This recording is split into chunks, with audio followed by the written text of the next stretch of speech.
So this video is for Bella, but since she's not here, I'm going to be using Williams just as a demo dog.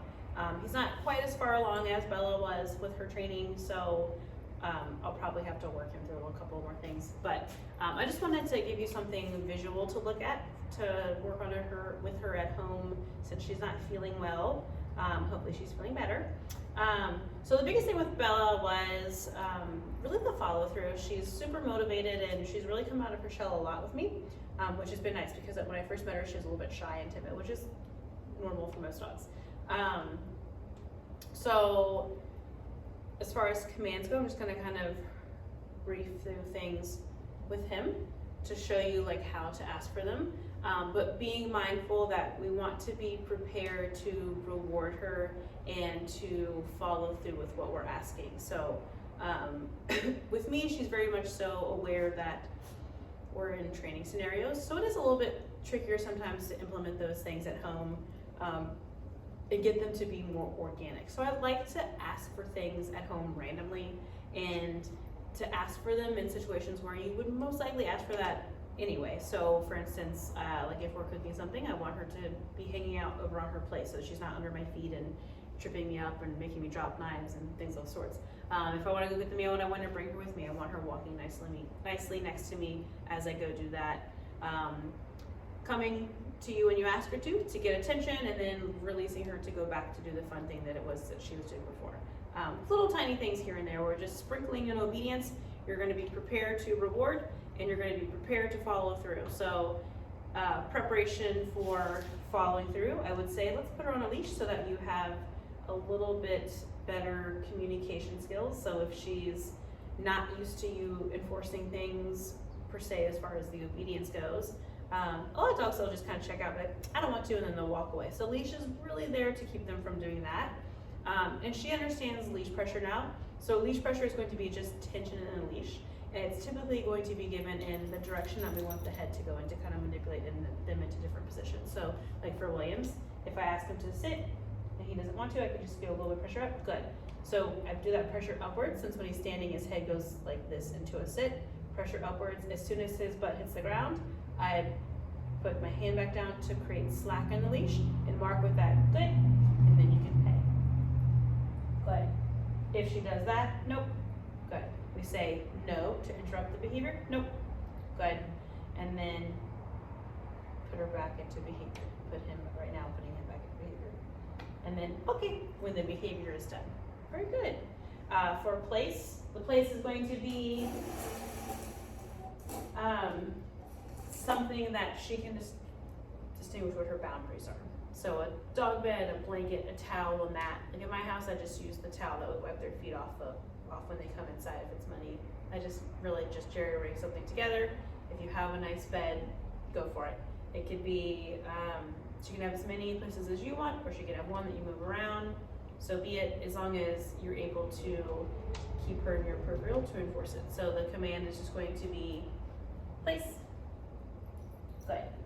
She really likes her place now. We fought over it for the first couple of days. She was scared of it. We didn't fight, but she was very stressed out about it, and now she will fly to it. So that leash is just there to kind of help guide her on if she's conflicted about going on.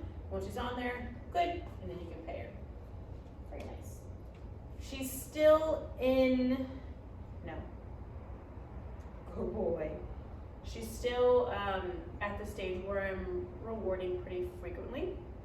I am now withholding reinforcement if she breaks behavior too soon, if I have to ask her more than once, things like that. I'm just going to say good and not give her anything. That's going to be my transition from not having to pay her for every single thing that she does. So if she's kind of like, man, take your time doing it, just a simple good is all that matters. If she does it amazingly, she flies into it, then you can pay her and make her feel good about doing that. That's going to be kind of like our transition of reinforcers right now. Good boy. If she comes off of her place, you can do like dropping the leash, things like that. If she does, nope, a no, spatial pressure back on, good. Will help fix that.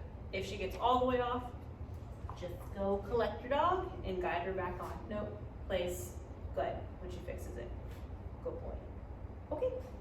And that okay is that release, that terminal marker, you can come off now. Versus place. Yes. Yeah, buddy. Yeah, come get over here. Whatever. Go for it, sir. I never saw her be super, super excitable. If that's a thing at home, I would say anytime she gets really worked up, barking, being rude, anything like that, I like to just interrupt arousal. So when those things happen inside, I will just simply take the dog, put them in a crate. If she has a crate, I recommend crate training. It's amazing. It allows to eliminate the possibility of chewing, potty accidents, things like that. And if you have any questions about crate stuff, please let me know and I'll make a whole separate shebang about that. But yeah, just interrupting arousal. It's not a punishment. I'm not yelling at her or fussing at her. It's just, you're a lot right now. I'm going to put you away just long enough for her to settle down, and then she can come back out and try again. So it's not something where we're putting her in there for hours on end. It's just long enough for her to mentally relax and settle back down, and then she can come back out and hang out with us again. And that's just if she's getting excited and rude and pushy, barky, any of those types of things. Those are the two things. I don't even know what I went over. Sit. I'm so out of it today, I apologize. Sit, place. We're working on her leash manner. She's actually doing really well. When I first met her, she was not a fan of leash walking. Essentially, she would plant her feet and not move forward. So we had to really work on her understanding how to move with me. And now she's got it down. So she's responding really, really nicely to leash pressure. So, hi buddy. When we're walking, the command's going to be, let's go. I want to have the leash short and loose. When my hand is relaxed down on my side, there should be slack. And the only time I want there to be tension in the leash is if I'm trying to fix something. So let's go. We start walking. Oops, I gotta make sure to stay in the shot. And she starts pulling ahead, just a little bit of nope, backwards tension. If she gets stuck back there, nope, let's go.